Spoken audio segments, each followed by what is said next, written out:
Kita juga berada di zaman selfie saleh. Jadi zaman selfie ya, bukan salafus saleh. Belakang saya ini suami istri, jadi selfie terus ya. Nah di sini tempat untuk start dari melaksanakan tawaf.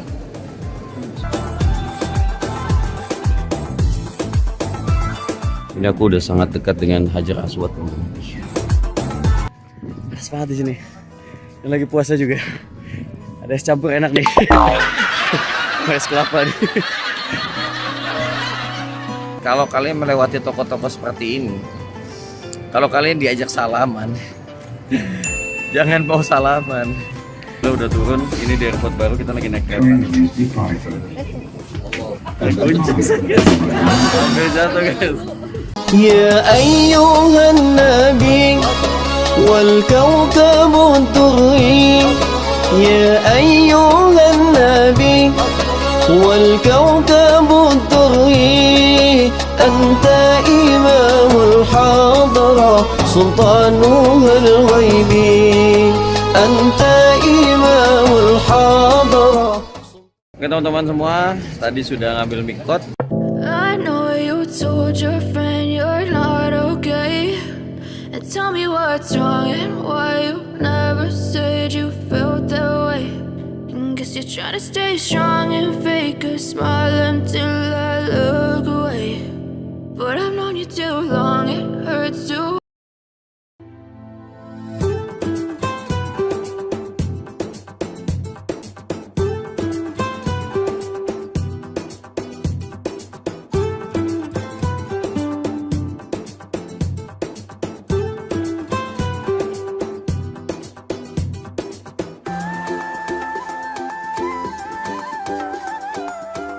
Hai teman-teman semua, aku udah check out hotel, Orchard Hotel Bandara nih.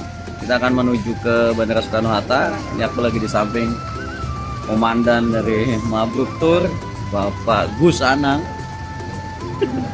Gas.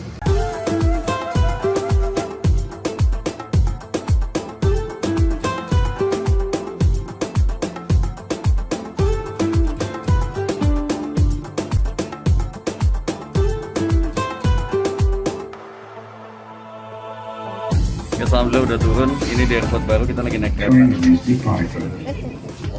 Kuncung guys. Sampai jatuh guys.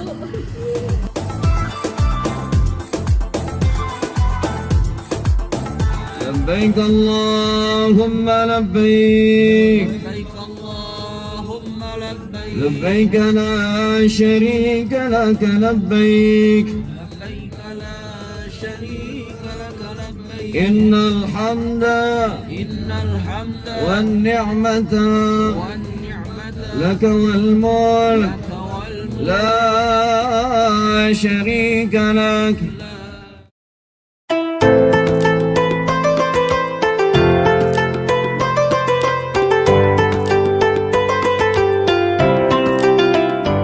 Oke teman-teman semua, tadi sudah ngambil mikot, juga sudah ihram, dan sekarang udah ke rukun yang kedua, umroh sama Ustadz Daeng nih. Kita akan melakukan tawaf sebentar lagi. Tadi habis sholat zuhur. Ini cuacanya kira-kira sekitar 50 derajat atau Iya, Masya Allah. di sini 50 derajat. Mohon doanya teman-teman semua, mudah-mudahan kita bisa melewati dengan sabar dan Sabar. tentunya dengan hikmah. Hikmat.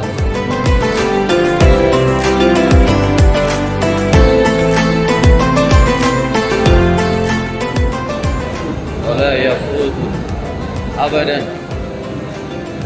بيده الخير وإليه المصير.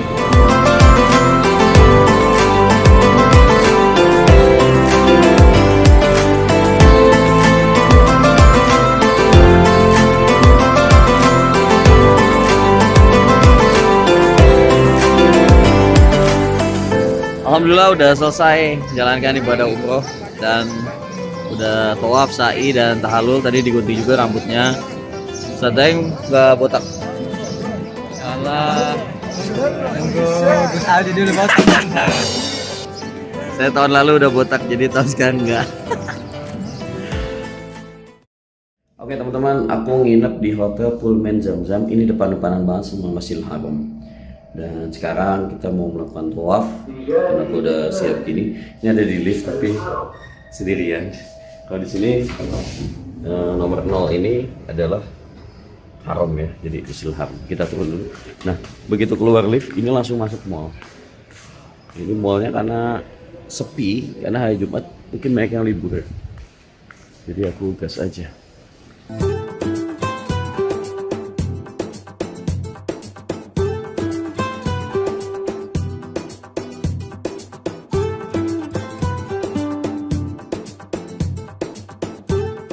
Di kota Mekah ini banyak banget orang yang jualan parfum atau oud.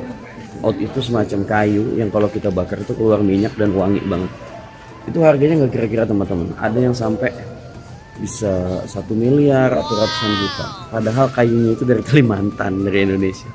Dijual di sini harganya bisa ratusan juta guys, luar biasa. Nah ini aku udah keluar mall. Jadi dari hotel keluar lift sudah langsung mall. Dan sekarang sudah di depan Masjidil Haram. Kalau kalian di sini lihat, nah, Masjidil Haram seperti ini. Jadi luas banget ya teman-teman. Kita akan melakukan tawaf sambil menunggu waktu sholat Jumat. Karena ini hari Jumat. Ini tinggi banget Grand Zamzam. Grand Zamzam itu di atasnya ada jam besar banget. Suasananya ini ramai banget ya, seperti suasana haji. Karena ini umroh di bulan suci Ramadan. Jadi sangat ramai, volumenya seperti volume kalau kita berangkat haji. Nah ini aku pengen masuk ke dalam untuk melaksanakan tawaf. Nah perlu diketahui bagi teman-teman yang ada di kota Mekah, kalau kalian mau sholat di depan Ka'bah, itu wajib menggunakan kain ihram seperti ini. Karena kalau kita pakai baju gamis atau baju di luar kain ihram, maka kita hanya bisa sholat di luar area Ka'bah. Jadi ada di atas atau di lantai-lantai yang lain selain lantai yang ada sama Ka'bah gitu.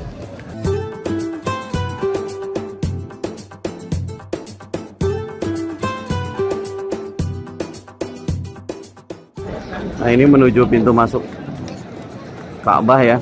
Ini dijaga-jaga ketat oleh para aparat.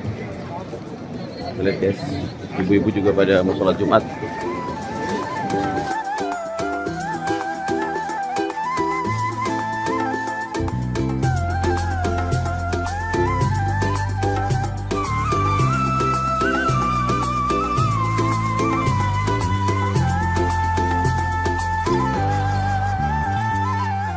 Kalau kalian lihat di situ ada lampu berwarna hijau.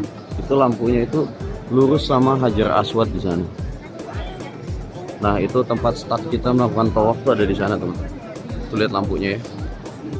Nah, di sini tempat untuk start dari melaksanakan tawaf. Sebelah sana ada Ka'bah. Jadi harus istilam ke Hajar Aswad. Bismillahirrahmanirrahim.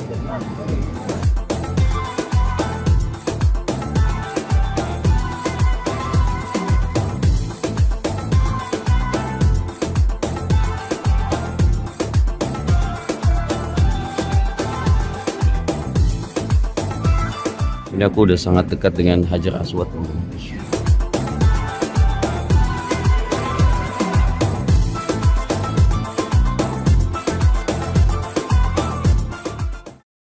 Allahumma antas salam wa minkas salam tabarakta rabbana ya dzal jalali wal ikram.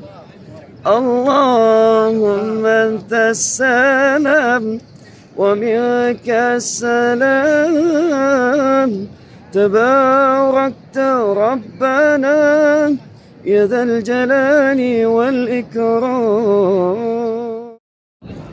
Nah, kapan sih kita mengenakan pakaian ihram? Pakaian ihram itu dikenakan atau diambil niatnya ketika kita mikot. Nah, di mikot apa nih? Mikot itu adalah waktu dan tempat yang sudah ditentukan oleh Nabi Muhammad SAW untuk mengambil niat ibadah haji dan umrah gitu. Mikot itu ada dua ya. Ada mikot zamani, ada mikot makani. Nah, mikot zamani itu biasanya dikhususkan untuk mereka yang sedang melaksanakan ibadah haji. Sedangkan mikot makani ini dipergunakan kita yang sedang melakukan ibadah umroh gitu, karena waktunya sepanjang tahun. Kalau haji kan hanya sedikit aja gitu. Nah, pengambilan mikot ini ada beberapa tempat, ada 5 tempat. Yang pertama itu adalah di Zulhulaifah atau Bir Ali kalau kita kenal ya. Yang kedua ada di tempat yang namanya Juhfah. Yang ketiga tempat mikot ada di Qardul Manazil ya. Ini juga dilewati oleh pesawat yang berangkat dari Jakarta menuju Mekah. Yang keempat ada tempat yang namanya Zatu Arkin ya, Zatu Arkin. Dan yang kelima itu kalau penduduk Mekah tinggal di wilayah mikot, maka dia boleh mengambil mikotnya itu saat ada di rumah. Jadi dia boleh mengambil mikot saat ada di rumah lalu melaksanakan langsung ibadah umrah. Ini ada satu mikot yang tadi ketinggalan, yaitu Yalamlam. Ini juga dilewati oleh pesawat dari Indonesia menuju Mekah. Nah, jadi buat teman-teman yang umroh dari Indonesia menuju Mekah, maka ihramnya itu sudah harus dari atas pesawat. Ya, jangan nunggu sampai Jeddah. Karena Jeddah bukan termasuk tempat yang digunakan untuk mikot. Jadi kalian harus mikot di Qardul Manazil atau di Yalamlam. Jadi takutnya nggak sah ya kalau kita ngambil mikotnya itu sudah nyampe bandara Jeddah gitu ya. Jadi kita harus ngambil mikotnya ketika di atas pesawat. Nah, khusus untuk teman-teman yang dari Indonesia menuju Madinah dulu sebelum ke Mekah, maka kalian bisa ngambil mikotnya di Bir Ali atau di Zulhulaifah, karena itu dilewati oleh kalian ketika menuju Mekah nanti gitu ya. Mudah-mudahan ini bermanfaat. Kita akan lanjut ke rukun umroh yang kedua, yaitu tawaf. Jadi yang pertama tadi ihram, yang kedua tawaf, yang ketiga nanti sa'i, yang keempat adalah tahallul. Tahallul itu menghalalkan diri, karena tadi kan kita sedang berihram lalu dihalalkan dengan cara tahallul. Apa simbolnya itu? Dengan mencukur rambut beberapa helai gitu ya. Pagi hari ini kita akan city tour ke Jabal Sur. Di sana ada padang Arafah sama Pak Anang juga. Lewat mana? Nah, ini kita akan naik bis sekitar 1-2 jam lah gitu ya. Sama saya seperti biasa. Udah ada Ustadz Eden nih. Ustadz, kita ke Jabal Sur, nanti di sana ada apa aja? Jabal Sur punya banyak sejarah tentu. Salah satunya adalah kita teringat dengan hijrahnya Rasulullah SAW bersama dengan Abu Bakar As-Siddiq radhiyallahu an, dan beliau bersembunyi di Jabal Sur selama 3 hari 3 malam. Insyaallah nanti kita akan jelaskan ke jamaah bagaimana kisah dari Jabal Sur ini. Ini vlog dalam vlog. Vlog dalam vlog.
وطوي عنا بعده اللهم أنت صاحب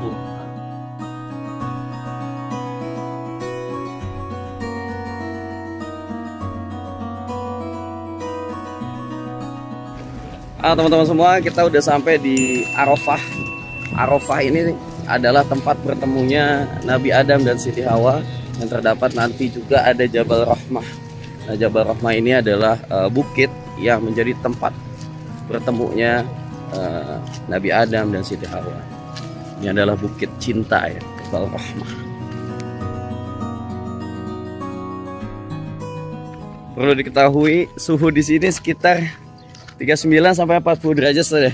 Iya. Panas sekali dan ini bulan Ramadan. Seperti haji. Seperti hajian. Panas banget. Duh, mudah-mudahan kita dikasih kekuatan ya. Nah, teman-teman lihat di belakang aku tepat di sini adalah Jabal Rahmah yang berada di Padang Arafah. Ini adalah tempat bertemunya Nabi Adam dan Siti Hawa. Ini jadi bukit tanda cinta ya. Nah, biasanya orang Indonesia ini suka nulis-nulis nih di atas sana nih. Ini kalau bisa jangan ya, karena kalian merusak. Jadi apa? Situs sejarah dirusak coret-coret kayak anak STM kalian ya. Jangan, kalau bisa kita mengambil sejarahnya aja dan mempelajari, gak usah coret-coret. Ah teman-teman, di belakang aku tepat tugunya Jabal Rahmah. Capek banget. Untung aku pakai topi karena ini panas banget guys. Ini mungkin lebih dari 45 derajat mungkin ya. Panas banget di sini. Dan lagi puasa juga. Ada es campur enak nih. Es kelapa nih.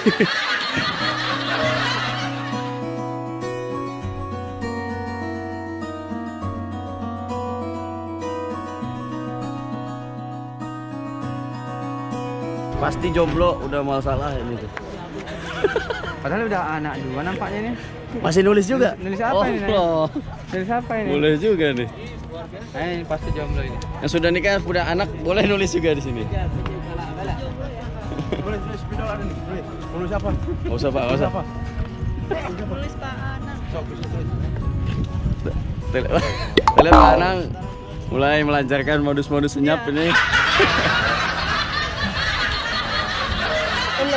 Nah, kebetulan di sini adalah Jabal Rahmah dan kita lihat Ustadz Daeng lagi bulan madu, guys. Alhamdulillah. Nah, ternyata Ketemu. istri saya dulu pernah berdoa di sini. Oh, Katanya ya Allah berikanlah saya jodoh yang soleh katanya. Nah, mungkin kakak makanya saya tanya nih, mana dia orangnya? Kabul nggak? Kabul nggak? Yang Syawal. Ah, iya, bukan yang soalnya guys, dapetnya yang Syawal. Allahu Akbar. Udah mubarak ya. Ini vlog dalam vlog ya. Iya. Teman-teman semua, ini buka puasa pertama aku di Masjidil Haram bersama Ustadz Deden, Pak Anang, Di rooftop, guys. Adnan. Ini paling atas guys. Kalau kita lihat di sana ada Grand Zamzam dan menu buka puasanya itu adalah ajib. Ini kurma. Dari mana datangnya kurma ini? Dari orang-orang yang pada memberi di sini. Banyak banget. Di belakang juga banyak orang yang berlomba-lomba untuk ngasih kita yang buka puasa. Karena di sini pahalanya berapa Ustaz? 100.000 kali lipat. Jadi di sini bukan berlomba-lomba ngambil tapi berlomba-lomba ngasih. Di sini luar biasa, istimewa banget. Buat teman-teman yang masih pada muda nih, harus banyak-banyak nabung supaya saat sehat kita bisa beribadah umrah ya. Jangan lupa umrahnya di Mabrur Tur ya.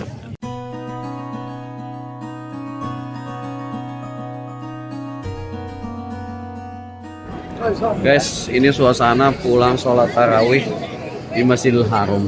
Kalau umroh Ramadan itu rame banget situasinya kayak gini. Aduh, ini padahal sudah jam 11 malam, tapi jamaahnya sangat rame kayak suasana haji jadinya. Jadi bukan kayak umroh.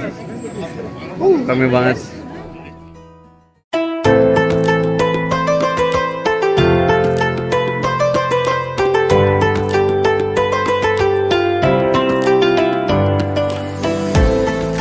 Nah teman-teman, ini aku udah sampai di hotel. Nama hotelnya itu Roof Hotel. Ini bintang 5.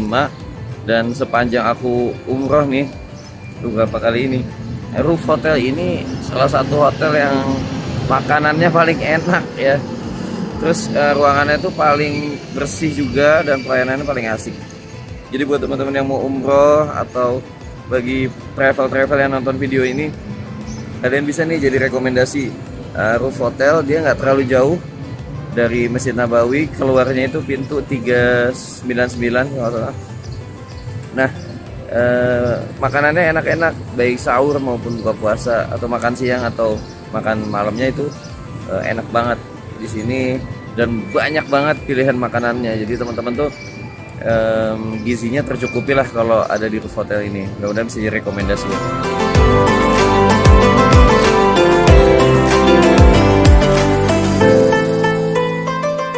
Nah, di belakang aku ini pertokoan ya, pertokoan yang sepanjang jalan menuju Masjid Nabawi. Ini aku mau kasih tahu sama teman-teman semua yang umroh atau hajian. Ketika kalian umroh atau haji, kalau kalian melewati toko-toko seperti ini, kalau kalian diajak salaman, jangan mau salaman. Kenapa? Karena ketika mereka salaman, mereka itu akan narik kita untuk masuk ke tokonya dan akan maksa kita untuk beli gitu. Dan luar biasa, orang Arab itu kalau maksa orang untuk beli itu betul-betul sulit dihindari teman-teman. Jadi buat kalian yang emang nggak bawa duit banyak atau memang nggak bawa duit sama sekali ketika datang ke masjid, mending jangan terima salaman, ya jalan aja udah menghindar, maaf gitu ya. Bukan menolak salaman ya, tapi daripada kita ke dalam dan akhirnya nggak beli kan nggak enak juga ya. Nah guys, ini suasana berbuka puasa di Masjid Nabawi ya, Madinah. Aku bareng Pak Ustadz Deden sama Pak Anang. Assalamualaikum. Sana. Kita lihat suasana di belakang seperti apa. Nah ini kebetulan aku ada di pelataran masjidnya ya, karena datangnya telat jadi harus di belakang. Nah ini pelataran Masjid Nabawi. Kubah hijaunya ada di sebelah sana. Nah, sebelah sana Masjid Jamaah. Sebelah sana ibu-ibu nih yang ada batasnya. Nah menunya tuh kayak gini kita buka puasa guys. Jadi cuma minum doang, nanti makannya di hotel. Dan minum. Udah azan. Hubung udah azan, harus minum.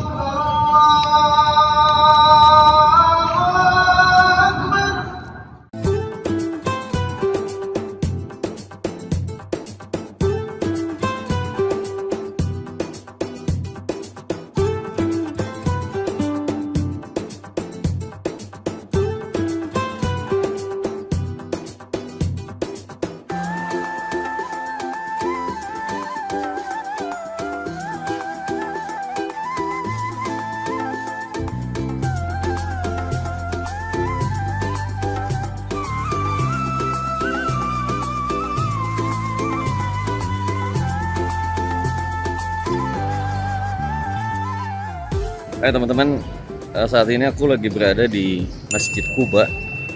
Jaraknya kurang lebih sekitar 5 km dari Masjid Nabawi atau dari kota Madinah. Ini masih di Madinah ya. Masjid Quba ini adalah masjid pertama yang dibangun oleh Nabi Muhammad SAW ketika beliau berhijrah ke kota Madinah. Ya, ini adalah masjid pertama yang dibangun oleh Rasulullah sendiri. Dan Rasulullah ikut dalam proses pembangunannya gitu. Nah di masjid ini Rasulullah katakan orang yang mampir dan sholat di Masjid Quba ini keutamaannya adalah dia mendapatkan pahala umroh. Insya Allah, makanya masjid ini sangat diprioritaskan bagi jamaah umroh atau jamaah haji untuk bisa singgah ke sini sholat di Masjid Quba ini. Nah, ini adalah salah satu masjid yang menjadi masjid pertama ketika Rasulullah SAW melakukan sholat berjamaah secara terang-terangan dengan para sahabat. Rasulullah biasa datang ke masjid ini itu hari Selasa, hari Kamis dan juga hari Sabtu. Maka disunahkan bagi kita semua yang datang ke Masjid Quba juga bisa melaksanakannya pada hari Sabtu. Dulunya Masjid Quba ini luasnya 1.200 meter. Dibangun oleh Rasulullah SAW kira-kira segitu. Namun sekarang sudah diperluas menjadi sekitar 5.600 meter. Saya pakai topi gini karena di luar panas banget. Suhunya mencapai 50 derajat teman-teman. Ini membuat silau dan cuacanya sangat menyengat panas ya. Terlebih di bulan suci Ramadan, bibir aku ini jadi pecah-pecah ya, kayak gelas.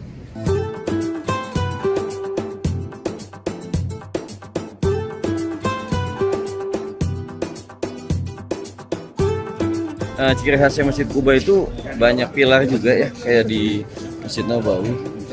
Jadi pilar tinggi-tinggi dan itu ada kubah bulat gitu, warnanya putih. Nah di belakang saya ini ada banyak burung-burung ya. Ini kota Arab itu emang kaya banget dengan burung-burung darat gitu. Yang burungnya itu sembarang banget, ada di mana aja burungnya. Nah ini saya juga menangkap satu orang sedang nge-vlog guys. Ini dari channel YouTube sebelah. Daeng.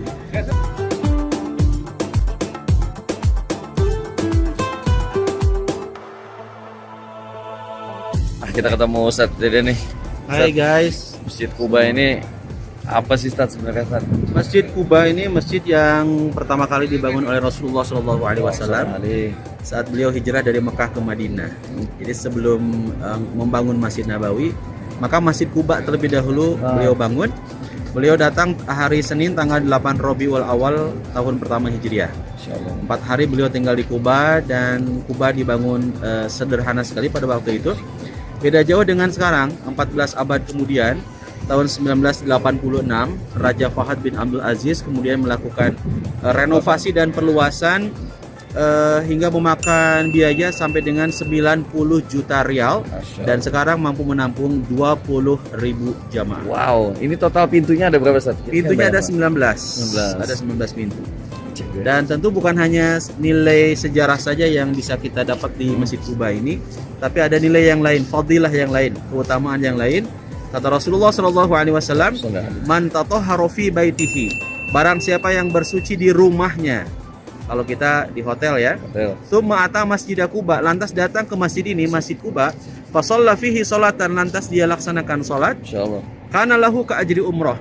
Maka keutamaan bagi yang melaksanakan sholat di Masjid Kuba ini, kita akan mendapatkan pahala umroh. Masya Allah, ini teman-teman yang umroh jangan melewatkan Masjid Kuba. Kalau bisa diulang-ulang datang ke sini ya. Insya Allah, terima kasih Ustadz Deden. Kita lanjut perjalanan.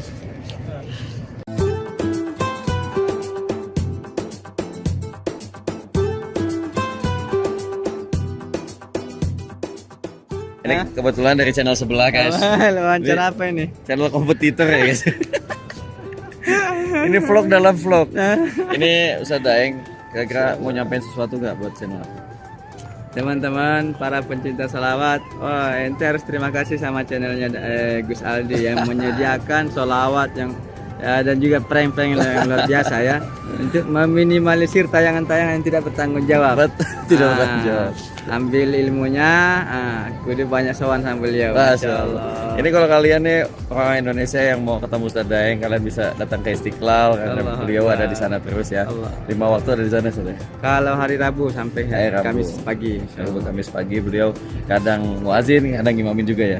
Amin. Ya, doanya Syekh. Saya beruntung bisa berdampingan sama orang begitu. Imam besar. Kira-kira kita mau apa? Nanti kolaborasi apa nih, Ustaz? Dari kemarin kita rencana kolaborasi guys di Mekah Madinah, nggak jadi-jadi. Karena Ustadz Daeng bawa istrinya, jadi agak susah kalau umroh bawa istri itu. Kiranya ini. Tuh, ya. Nah, selain daripada fadilah Masjid Kuba yang sangat utama, kita juga berada di zaman selfie saleh. Jadi zaman selfie ya, bukan salafus saleh. Belakang saya ini suami istri, jadi selfie terus guys.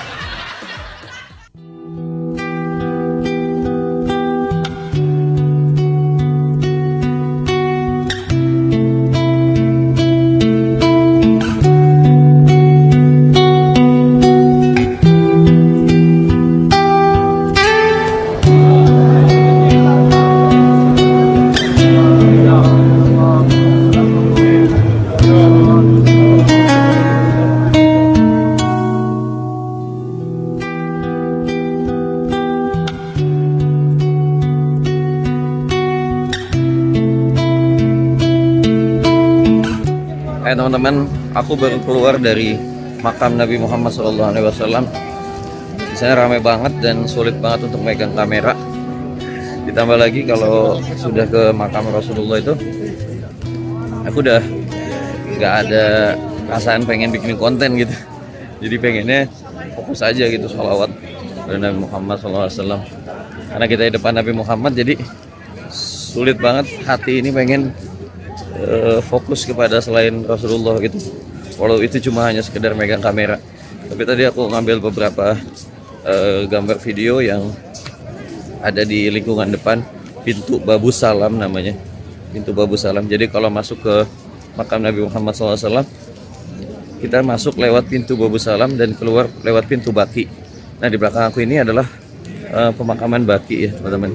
Ini tempat pemakaman keluarganya Nabi Muhammad SAW.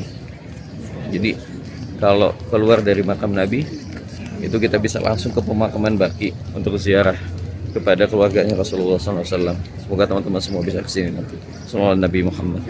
biasanya aku kalau pulang sholat subuh dari Masjid Nabawi itu di sekitar sini tuh banyak toko-toko, terutama toko-toko parfum, karena emang sangat menyukai parfum. Jadi aku setiap hari itu gonta-ganti beli merek-merek parfum itu. Kalian tahu nggak?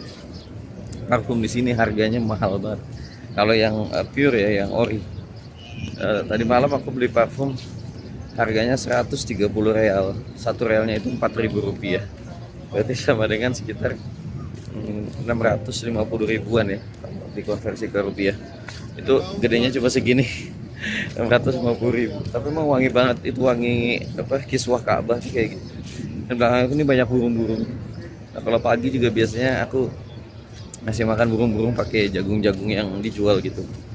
Pokoknya asik banget di kota Madinah ini, kotanya Rasulullah SAW.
كل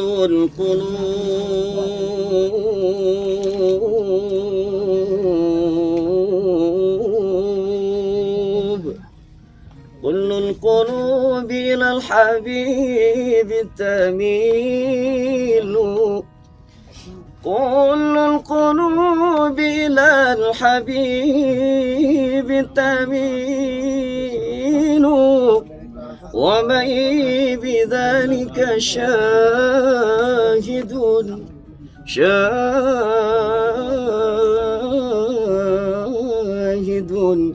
ودليل. أما الدليل إذا ذكرت حبيبي محمدا صارت دموع العاشقين تسيل.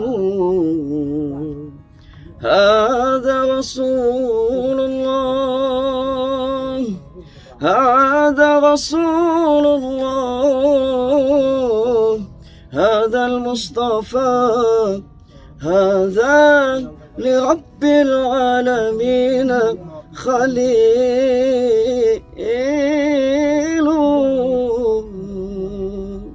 صلى الله عليه وسلم.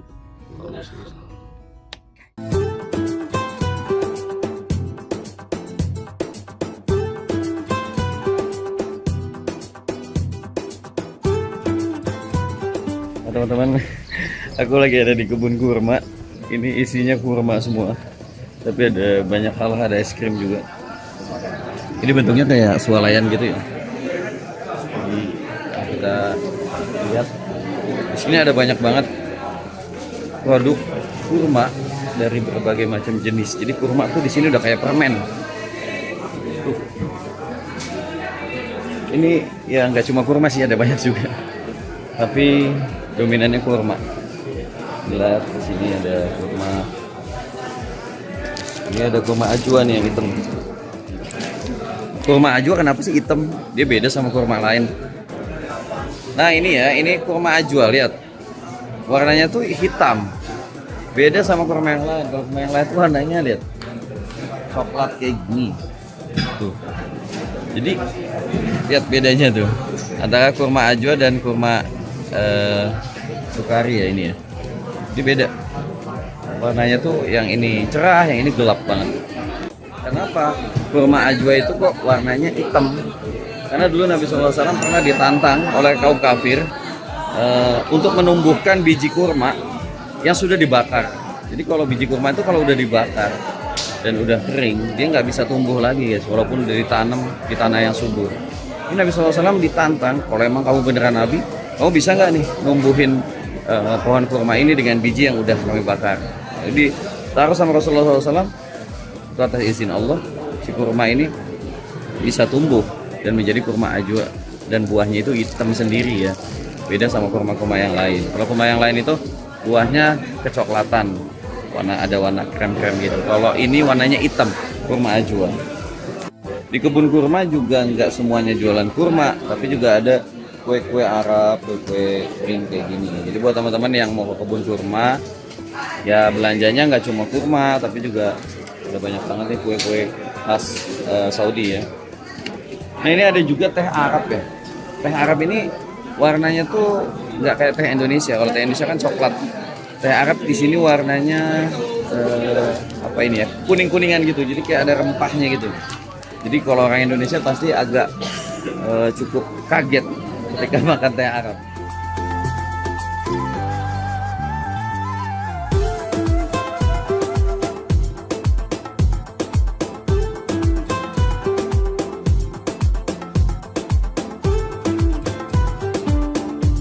Alhamdulillah sore ini kita udah sampai di Jabal Uhud.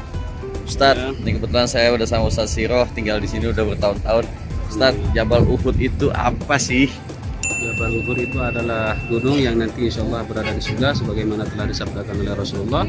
Dan apabila Bapak Ibu kita melaksanakan sholat jenazah, insya Allah pahalanya seperti sebesar gunung Uhud ini. Wah, sholat Insya Allah jenazah luar biasa. Iya. Teman-teman, Dan gunung ini nanti Jabal Uhud ini yang nanti akan ada di surga. Jadi ketika pada akhir hari kiamat, ketika bumi dihancurkan, maka Jabal Uhud ini nanti akan diangkat oleh Allah Subhanahu Wa Taala. ada di surga. Kemudian dia diletakkan di dalam surga Allah Subhanahu Wa Taala. Masya Allah. Mudah-mudahan kita nanti akan menjumpai Jabal Uhud di Jalan surga. Ustadz. Oke. Ustadz, di Jabal Uhud ini ada apa aja sih?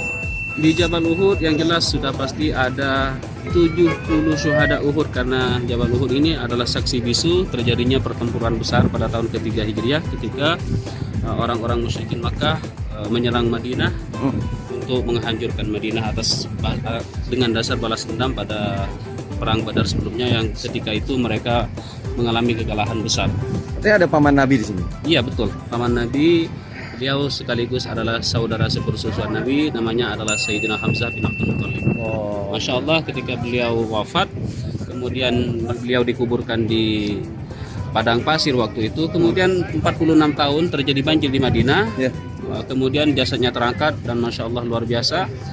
Darahnya masih segar dan jasadnya masih utuh. 46 tahun? Iya, Masya Allah. Wow, itu syuhada ya, istimewa. Jadi memang benar apa yang telah diabadikan di dalam Al-Quran, yang telah disebutkan oleh Allah dalam Al-Quran, bahwa jangan menduga, jangan mengira orang-orang yang meninggal di jalan Allah itu adalah wafat atau mati, melainkan dia masih hidup dan menikmati rahmat Allah, nikmat Allah. Masya Allah. Oke, teman-teman, itu tadi penjelasan tentang Jabal Uhud. Sekarang kita akan bicara mulai karena tinggal jauh di sini. Yes.